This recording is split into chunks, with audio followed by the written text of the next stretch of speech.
Hello and welcome to Drafting Motherhood. I'm your host, Michaela Burnham, and today I have a very special episode for you. This week, we hosted our very first interview. I know, I was super excited, a little nervous, but thankfully, she was amazing. I had the honor of interviewing Jody Hill. She is a best selling author, parent educator, speaker, and a self deemed parent sidekick. Jody has dedicated her work to helping parents raise confident kids by using one of the most powerful tools they already possess, their voice. She's the author of the best selling book, The Parent's Secret Superpower, which shows how everyday words shape identity, build confidence, and raise resilient, capable kids. But enough of me yapping about it. Why don't we hear from the author herself? Whether it's your parents getting divorced or peer pressure or bullying or a relationship, like our life is going to be riddled with a lot of challenges. And as a mom, it is my job to guide these children as they are growing up. And so I was like, what can I do that's within my power to help them know who they are, know their identity, have confidence in themselves and their abilities? And that's where this book that I wrote really came together for me. It was a lot of things that I was practicing already. But then when I started to get into like the science behind it, which affirmed like my faith view from what ancient texts in the Bible had been saying forever, it just really all came together. And it was like a supercharged like power of like, okay, now I'm really intentional with my children on this Yeah. because I see the power of it. And I've seen it play out since they were little and then all the more. And so it's just been really cool to be on this journey where I now get to help other parents realize the superpower they have. Like, you don't have to go to college, you don't have to do all this stuff to just raise kids who are incredible and confident and capable. You have what you need already, and it's your words. We just need to know how to channel them wisely, right? How to use them wisely for life as opposed to death. And that's what I help parents do. I help them do it in 7 simple strategies that are in my book.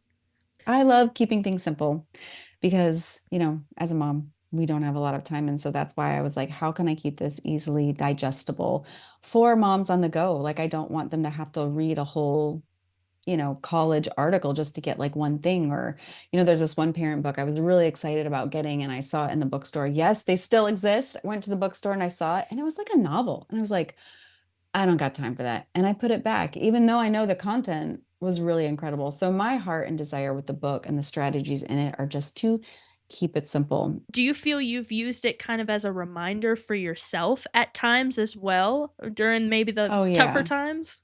I mean, it would be really great to say that, hey, once I write a book of all of the things that, I want to do as a parent perfectly, that I am perfect and I never get it wrong. But no, it is a constant reminder that, yes, I think some of this just naturally happens from it being a habit, like how I show up with my kids and words and stuff. But I still do not get it right all the time. So it has been a great reminder just doing these interviews and speaking and sharing what I've learned. It's keeping me accountable to the work that I'm committed to do as a mom and what I'm sharing with others. It's really Yeah. funny because I came across my 7-year-old, it was I forget it every time, 7-year-old daughter at the time, and she was reading my book. And I'm like, Oh, no. wow, okay, that's accountability at its finest. Yeah, She's like, Mom, on page 27, you didn't know right. that.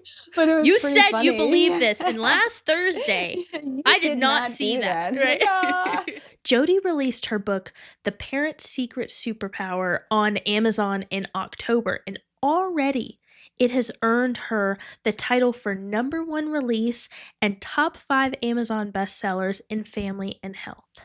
When I first started chatting with Jody, of course, I was super stoked that her expertise fit in perfectly with the Drafting Motherhood community, and then her being a published author sparked like a million and one other questions for me. But leave it to me to get to yapping a little bit, and I forget all the business stuff and I go right for the deep questions. As I've talked about in previous episodes, motherhood has set me on a pretty drastic healing journey, from trying to learn healthier habits to understanding my own emotions so I can model what regulation looks like. And so when I see parents writing books like this, I'm always curious, did their parents model that and that's where they're drawing that inspiration? Or is this a path that they've chosen for themselves? So, have you had a very loud, positive voice in your life, and were you drawing inspiration from that? Or have you become that kind of like that phoenix out of the ashes and become that positive voice for your children when you maybe didn't have that yourself? Hmm. It's funny you say Phoenix because that's actually my son's name. I have a Oh, Phoenix and an cool. Ember, which is super cool. But Oh, nice. my mom was always really intentional with her words. I remember her tucking me and my sisters in at night and calling us her angels. And I think at one point I had questioned her, like, why do you call us your angels? And she had just responded, like, that is what I see in you. I see goodness in you. And she's like, and I want to be intentional to like be encouraging with my words. And I was like, and I didn't really think about much of it, but like the habit of how she spoke to us really carried over into how I speak to my children today. So it's so important. What we are modeling for our kids right now is how they are going to be. So are Yeah. you modeling speaking life or are you modeling speaking death? I grew up in a very emotionally charged environment. I know I'm Yeah. emotional, but I know I'm also in control of those emotions. And Yes. over the years, I personally have struggled with anger. And I Mm, know through therapy that is definitely more of the fear and the sadness mm, of what I didn't get. And so, since becoming a mom, I've worked a lot on my anger, and that's it's great. never towards them, but there are times where I It'll maybe come out. say something and I'm like, "Whoa, no, put it back, put it back." Yep. And so, what are some strategies that you use that help you kind of self-edit in the moment? Even Right. when you might be feeling angry, you say, "Oop, let's take a second." Right. Well, first off, I just want to applaud you for doing the work, right? That's the best thing, best gift that we can give our children. And two, it's very human to have emotions, right? Like, it's like, oh, I failed because I got angry. No, like, anger is an emotion and it's fine. It's what we do with that anger, right? So a lot of our interactions as parents with our kids is because we're getting triggered about something, we're getting irritated about something, whatever. And so I think the best thing that as parents we can do to show up in the most healthiest way, regulated way possible is just to pause. You feel that tension in your body, you feel that heat coming on, and it's even okay like if you're starting to get in it with your kids to be like, I feel like if I keep going, I'm going to say something that I'm going to regret. Mom needs a break right now. I'm going to be in my closet. Do not come after me, Yep, yep. And that's okay because your kids will model that too. They'll see like, "Oh, I can do that." That's what it looks like to take a break when you need to, right? Yeah, So that's what I'd say, but honestly, there's times where you can't suck those words back in and it sucks. I remember I right. was with one of my kids and it was a really stressful time in the house, single mom, kids are home from school. Some just got back from like their little Mother's Day out. They're all hungry. I need to get dinner started. There's probably laundry on the couch. Like everyone needs mom. And my biggest obstacle at that moment to like getting onto my evening was I had to sit down with one of my children and go through their work. And it was so I was getting so frustrated. One, I'm not at like chill, calm baseline, like I've been relaxing all day with a pina colada in my hand watching TV shows. No, it's like I'm already kind of there at my max, so I'm not at my best. And so I'm trying to understand their homework so I can get through it and get on to the other things. And in that moment, I just got so frustrated. I was like, oh my gosh, your handwriting is so horrible. I felt like crap as soon as that came out of my mouth. And then I felt even worse. And my kid just like didn't say anything. And then they said, Mom, that was really hurtful. I owned that. I said, I was frustrated, but the way that I took that out on you was not okay. And I was like, I'm sorry. Will you forgive me? Yeah. And, if I had taken a pause in that moment, I wonder how I would have responded instead of reacted. So, my do-over, which I write about in my book, because now I've got like plenty of time to think about it, wisdom to put in, like, okay, what would I have said if I was regulated and pausing and all the things? And this is what I would have said. I love it when I get to spend time with you and do something with you that you've worked on. However, this is actually really frustrating for me because I can't read your handwriting. I've seen when you do put a lot of effort and you work hard that you actually do a really great job with your work. But here, I just can't get through it. So, this is what we're going to do. I'm going to let you try again. You can erase and start over. And when it's done, you call me back and then we'll go through it together. Cool? Cool. What I love about that is there's no yelling, there's no shame, there's no disconnection because of my immature behavior. And what that does is it's not excusing my child from responsibility of their crappy handwriting because it was crappy. It was bad, y'all. It was bad. Or ownership for it. But the Right. thing is I'm inviting them to take responsibility without shame and ownership without fear. And I think that's what's so important to remember in those moments when you feel something bubbling up and you pause and be like, okay, what's my end game here right now?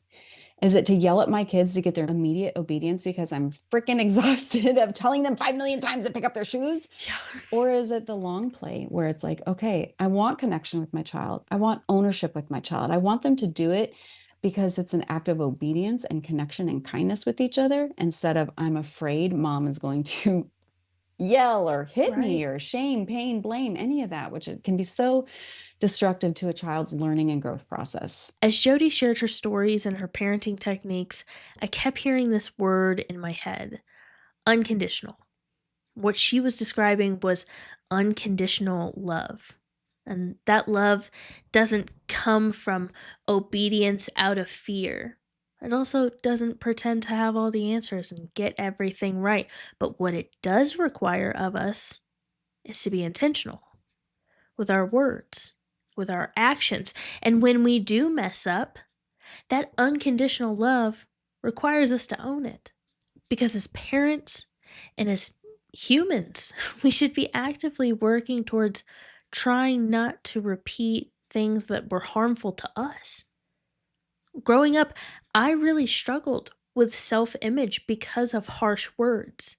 And so I never wanted my daughters to ever feel like I'm scrutinizing their appearance. So while I had this parenting sidekick live, I really wanted to get her perspective on how to not repeat damaging rhetoric. My book that I'm writing right now, The Unfancy Cupcake, Love it it. Can't was wait for it. it's inspired by myself and how I wish self-image was taught to me. Mm, And my daughters have beautiful, curly, wild hair. Not from mm, me. When we're talking about doing our hair, I also, when I go out, mom doesn't always look beautiful, but I make sure I brush my hair, I'm brushing my teeth. There are things that we do. And because yes. they have really curly hair, my oldest specifically hates getting her hair done. We have to do the whole, we got to water it down, then we got to put the product in Oh, it, right? wow. It's a So lot. it's not just a simple brush because then it looks like a Brillo pad. Yeah. I try not to say things like that though, and I try Yeah. to encourage that this is just how we take care of our body. And That's there are good. times where I jokingly will say like, "Ah, our hair looks crazy." And I'm trying to make it a lighthearted thing. However, Yeah. I have heard my oldest daughter say, "Nora, your hair looks crazy. We got to fix it." And I Hmm. hope that that stays in a funny tone of like a, Yeah. "Oh yeah, let's just fix this real quick." Yeah. But I can see it becoming a slippery slope of I don't like my hair because it's Mm, too much to manage. And so in that right. scenario, please bestow your wisdom of what you would do with a beautiful two beautiful girls with crazy curly hair. Yeah. How would you love on them but also say like, "Hey, this is a part of taking care of ourselves." Right, because you don't want to deny the reality that their hair is a lot to manage. And if they don't take care of it, it's gonna look crazy, Right? right? I mean, I have my oldest daughter, same thing. She would have ringlets. Now it's just more like waves as a almost 11-year-old. And so like, and she has a sensitive head too. So, right. So like combing Yes. through all that when she was little, it was just a nightmare. And I Mhm. remember saying to her, I'm like, oh my gosh, this is like a rat's nest. And it was actually their dad at the time that was like, maybe be careful calling her hair. I'm like, I'm not saying her hair is a rat's nest. It's like a rat's nest. He's like, Right. and I'm like, maybe he's right. Maybe I should watch my language, right? And so I think it's honoring like what is. It's like our hair, our beautiful hair is a lot to manage. And I love, and then think of the positive too. Like, I love that we even have hair that we get to take care of. And when we don't take care of it, it can get tangly and it can get messy. But our goal is to take care of the bodies that we've been given. So after Jody effortlessly gives me a beautiful script that I am absolutely going to use on the girls the next time they're having big feelings about getting their hair done, I did have time for one more burning question. Because as she was sharing one of her 7 super simple strategies, it for some reason triggered this anxiety that I didn't know was super prevalent until we started talking about it out loud. And really, the question was, what is the balance between independence and neglect? How can we instill confidence in our kids by allowing them to struggle, but also letting them know that they weren't doing it alone? I have no idea, but I needed Jody's wisdom on this one, and she gave it to me. One of the superpower strategies that I have is to empower your kids for their own mission. So all of this goes back to the goals of what I have for my kids. Like, and what the goal of this book is, like, I want kids who are confident, who are capable, who can do things on their own. And if they don't know how to, they know how to ask and look for the right resources and ask for help, right? So what I encourage parents, like with the superpower strategy, is don't do everything for your kids. It's often easier, faster, less messier, takes less time, but what are we sacrificing for our own convenience? And so I think that's what's so important as we're partnering with our kids. So practically, like, well, what does that even look like? It can be something as simple as like making their bed or finding their shoes. Like as a mom, I can easily make their bed for them really fast. Or sometimes my kids are like, Mom, can you help me do it? And I'm like, sure.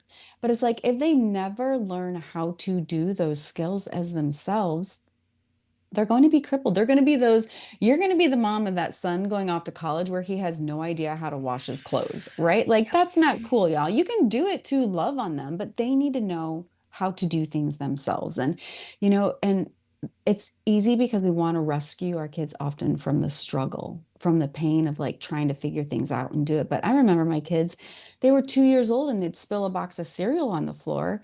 And I'm like, oops, all right, well, let's go ahead and clean this up. And I would hand them the broom and I would show them how to start sweeping the broom and I would show them how to do the dustpan.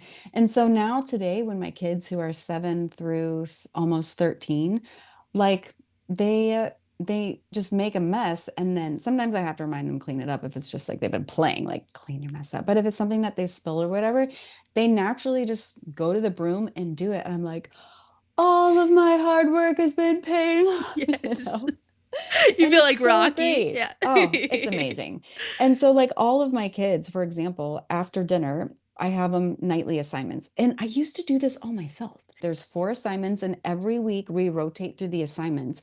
And it's small little things like clearing the table or wiping the table is not that big of a deal. But when one person is doing it on top of all the dishes and all the other things, it takes time, but it also took time to teach my children how to do that and to do it well. And so now they've been equipped to do this on their own. They're a part of the family, they're taking responsibility. It helps my plate, and they are capable of cleaning a kitchen now because they're Yeah. all a part of that process. I think that I struggle a little bit because in the beginning of this, just, a couple years ago, uh, I really lost myself in motherhood, Mm, and I suffered from depression and anxiety, and I kind of I'm threw sorry. myself into all of that.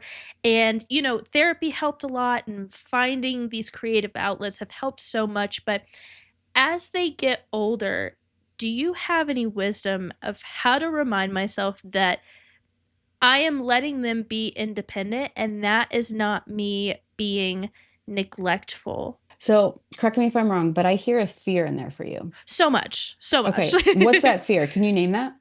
Yeah, not parenting the way that I know that I can, and Yeah, maybe parenting in a way that I grew up with, yeah, and I took some positive things from that, but there are a lot of things that I don't want from that. right. And I think it's natural, you look like somebody, you sound like somebody, you start Yeah, to see traits that might be a little similar, and yeah. I automatically am like, "Oh no, I'm becoming that." And I know that's not true. Yeah, I think that's really important to keep in mind of Okay, there are certain things that I liked and that I didn't like in my upbringing that drive me to show up with my kids the way that I show up. And I don't know your story, and so I'm not saying this because this is your story or whoever's thinking, listening, this is her story. It's not. I'm just saying like there can be a fear, for example, of neglect. Like I don't want my daughter sitting at her table doing her homework by herself and feeling like mom has neglected her. So there's a difference, right? There's a difference of that, just leaving them on their own completely, you're unavailable. They just got to figure it out versus, hey, it's time to do homework. All right. Oh, wow, look at that math problem. That is awesome. I'm so proud of you for working on that. I'm going to go ahead and get dinner started. If you need my help, you let me know. I'm here for you. And then checking in on them. Big difference. Yeah. You're still letting them lead and initiate and ask for help when they need it. You're not doing the schoolwork project for them, but you're there to support them and encourage them, and you are not an absent parent in their life. It's good to know that, it can be this universal sometimes fear of, am I doing too much or am I not doing enough? And so 100%. to know that that balance can sometimes be the, when we're feeling angry, to pause, or Yeah. when they're needing that little nugget of mom just saying, I'm right here. If you need Yeah. me, I'm just right over here.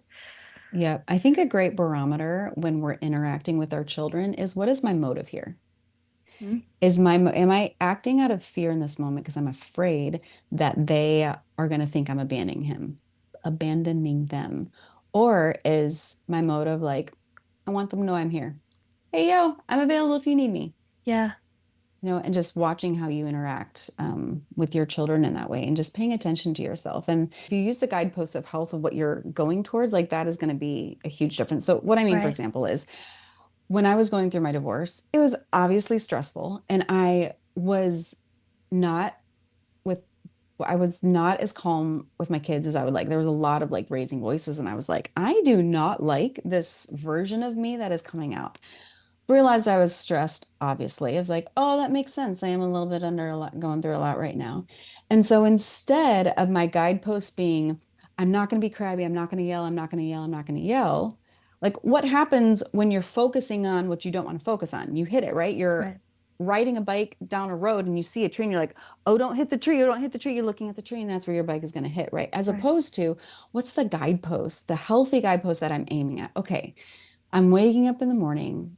I'm aiming at peace today. I'm aiming at a calm tone. I'm aiming at taking a breath when I need to. I'm aiming at going to the closet when I need to get a reset.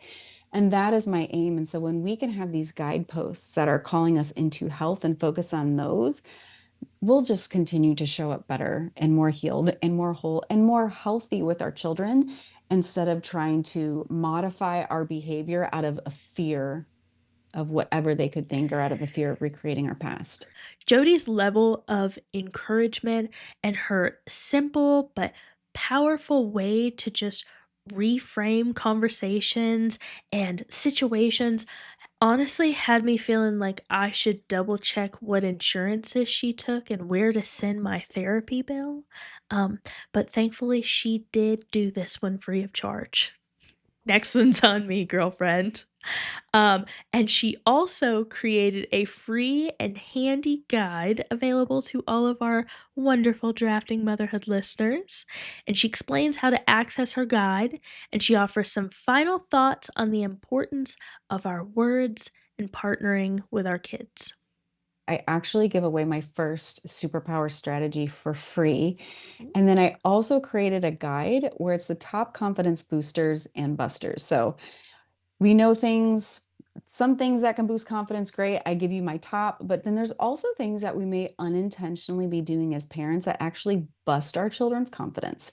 And so I have that in a PDF of top things to say and do, top things to not say and do. Also reframed instead of like speaking identity to your child and like, you are such a mess. Why can't you keep your room clean? It's like, Hmm.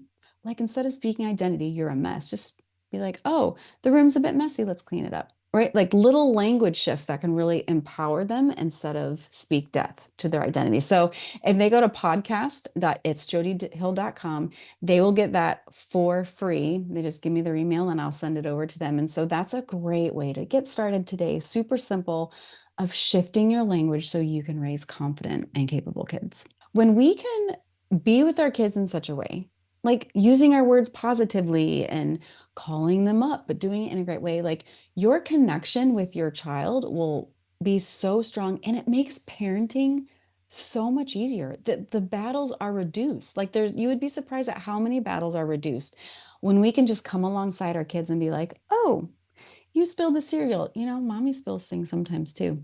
Let's clean it up together. No problem, right? As opposed to like, oh my gosh, you child, I can't believe you did this. You're such a mess. Get out of here while I clean. Like, then they're like, "Ah."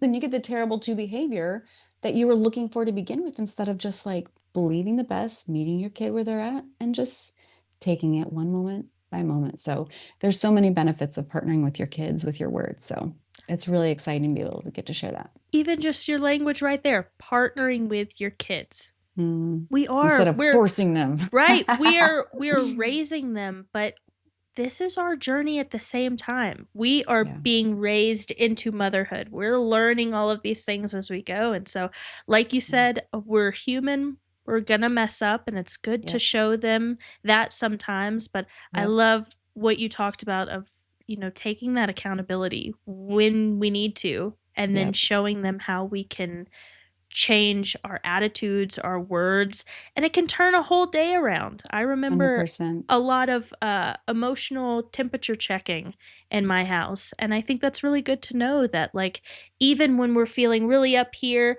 that Yep. 5 minutes later, we can apologize, we can talk about it, and we can be Yes. back to playing. And it's not Yes. emotional whiplash, it's Right. taking accountability or apologizing, and now we're Yeah. moving forward. If there are still harbored feelings from that, I hope that my kids feel safe enough to be like, "Hey, I'm Yes. not I'm not ready to play with you right now. I'm still Yeah. kinda Like, I'm pissed not good off." yet. That's Yeah. fine. There's so much power that we get to model for our kids that they will take on themselves. And like you said, like owning when you've messed up is part of it. Yeah. And I do that constantly with my children. Like, ooh, I did not respond in the best way here. I'm sorry. Will you forgive me? Like, it's so powerful. If we can model that for our kids, then you'll see them doing that in life too. And it just helps everything. So if you're like me and you're looking for more tools to help you break generational patterns, or if you're learning the art of pausing before reacting, I highly recommend adding Jody's book to your tool belt. It is The Parent's Secret Superpower.